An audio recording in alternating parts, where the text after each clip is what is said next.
The moment he said it, I felt a fire ignite within me. My ex, standing there in the doorway with that infuriating smirk, dared to call my child my baby. I could hear the blood rushing in my ears as I clenched my fists, struggling to keep my composure. My son, oblivious to the tension, played with his toys on the living room floor. My baby, he repeated, this time with more possessiveness. That was the final straw. I took a deep breath and stepped forward, ready to unleash years of pent-up frustration. If you're excited about this story, let us know. If you enjoyed the video, press 1. If not, press 0. Your feedback really inspires me to gather more uplifting and meaningful stories. As the tension-filled air hung between us, I struggled to recall the last time I had felt this level of anger. The last few years had been a whirlwind of custody battles, late-night arguments, and an endless stream of broken promises.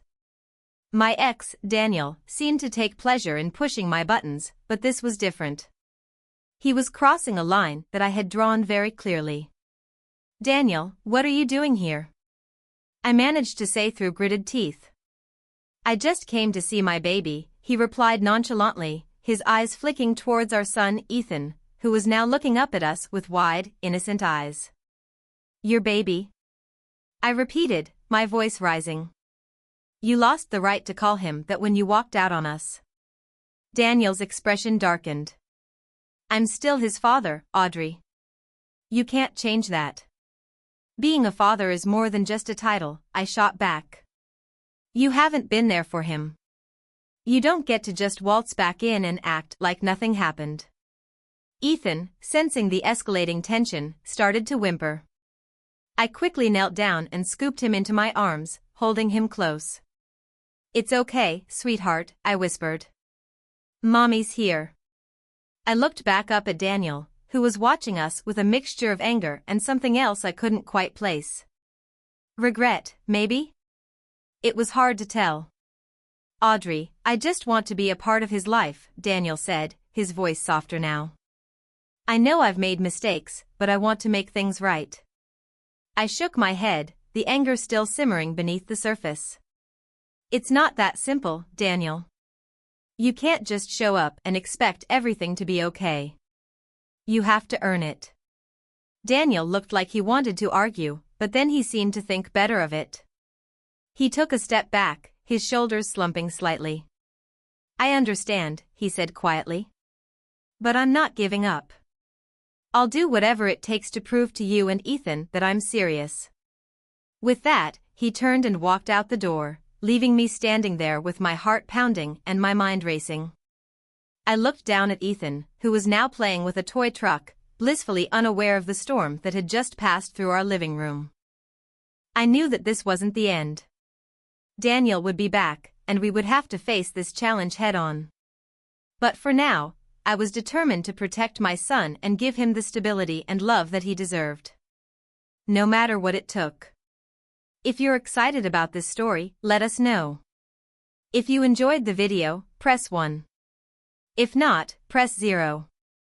Your feedback really inspires me to gather more uplifting and meaningful stories. The next few days were a blur of activity. I threw myself into my work, trying to distract myself from the turmoil brewing inside. I worked as a relationship counselor, helping couples navigate the complexities of love and partnership. It was ironic, really, given the mess my own love life had become.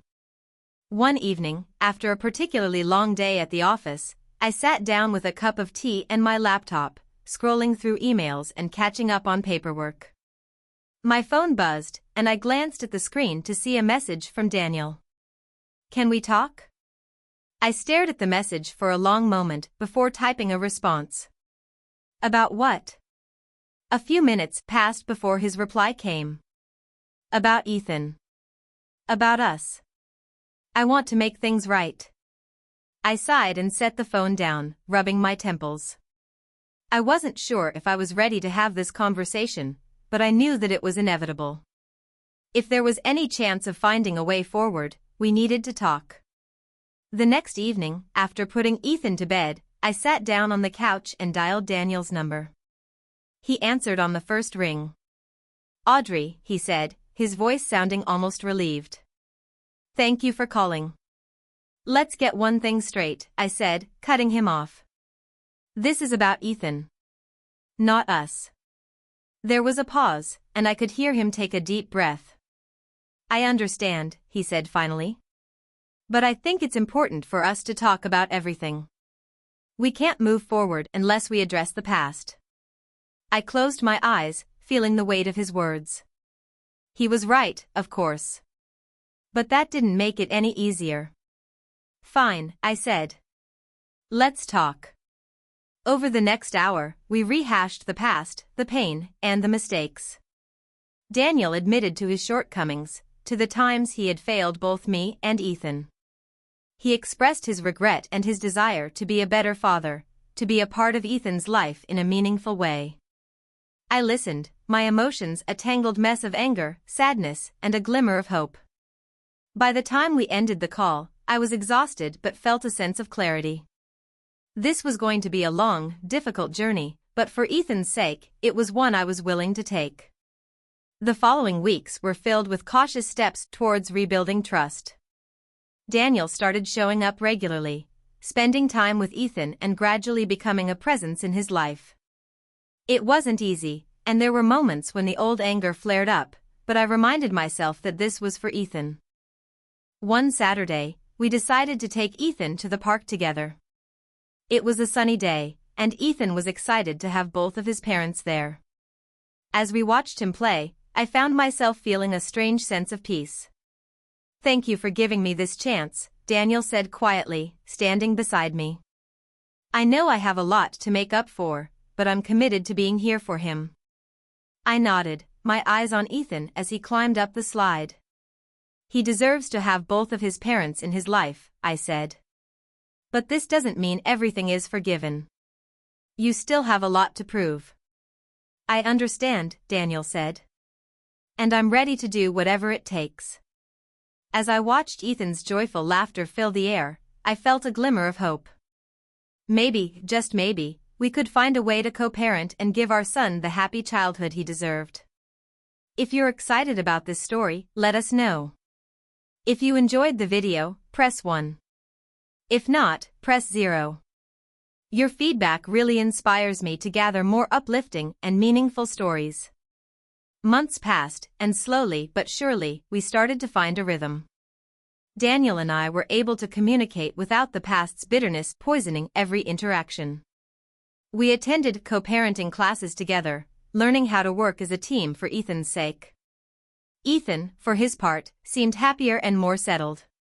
He loved having his dad around, and I could see the positive impact it was having on him. One evening, after Ethan had gone to bed, Daniel and I sat down to discuss the upcoming holidays. It would be the first time we would be navigating them as co-parents, and we wanted to make sure we had a plan in place. How about we spend Christmas morning together? Daniel suggested. We can open presents with Ethan, and then I'll take him to my parents' place in the afternoon. I hesitated, the thought of spending Christmas morning together feeling both right and strange. But I knew it would mean a lot to Ethan. Okay, I agreed. But let's make sure we communicate and coordinate everything. I don't want any surprises. Of course, Daniel said, a small smile playing on his lips. Thank you, Audrey. This means a lot. As the holiday season approached, I found myself feeling cautiously optimistic. We had come a long way, and while there were still challenges ahead, I was proud of the progress we had made. Christmas morning arrived, and we gathered around the tree with Ethan, watching his eyes light up with excitement as he tore into his presents. The joy on his face was priceless, and for the first time in a long time, I felt a sense of hope for our little family. As Daniel and I exchanged a look over Ethan's head, I realized that while our romantic relationship was over, we could still build something meaningful and positive for our son. It wasn't going to be easy, and there would be bumps along the way, but we were committed to making it work. For Ethan. For our future. Months turned into a year, and our co-parenting arrangement continued to improve. Daniel remained consistent in his efforts, proving that he was committed to being a part of Ethan's life. We established routines and traditions, creating a stable environment for our son. One spring afternoon, as I watched Ethan play in the backyard, Daniel approached me with a serious expression. "Audrey, can we talk?" I nodded, feeling a knot of anxiety tighten in my stomach. "Sure. What's on your mind?" "I've been offered a job in another city," he said, his voice hesitant. "It's a great opportunity, but it would mean moving away from here." My heart sank. The thought of Daniel moving away and disrupting the stability we had worked so hard to create was overwhelming. "What about Ethan?" I asked, my voice barely above a whisper. "I want to take him with me," Daniel said, his eyes pleading. "But I also want to find a way to make this work for all of us. I don't want to lose the progress we've made." Tears filled my eyes as I looked at him. "You can't just take him away," I said, my voice trembling. "He needs both of us. He needs stability." "I know," Daniel said softly. "That's why I'm willing to work out a plan that allows us to share custody, even if it means traveling back and forth. I want what's best for Ethan." We spent the next few weeks discussing and negotiating, trying to find a solution that would work for everyone. It was difficult and emotional, but we eventually came up with a plan that allowed Daniel to take the job while ensuring that Ethan would still have both of his parents in his life. As I watched Daniel and Ethan drive away for their first trip to the new city, I felt a mixture of sadness and hope. This new chapter would bring its own challenges, but I was determined to continue putting Ethan's needs first. A year later, as I sat in the audience at Ethan's school recital, I felt a sense of pride and accomplishment. Despite the ups and downs, we had managed to create a loving and supportive environment for our son. Daniel and I had learned to co-parent effectively, putting aside our differences for the sake of our child. After the recital, Daniel and I stood together, watching Ethan receive congratulations from his friends and teachers. "We've come a long way," Daniel said quietly. "Yes, we have," I agreed, a smile spreading across my face. "I'm glad we've been able to make this work." "For Ethan," Daniel said, echoing our shared commitment. As we walked out of the school together, I felt a sense of peace and gratitude. Our journey had been difficult, but it had also been filled with growth and healing.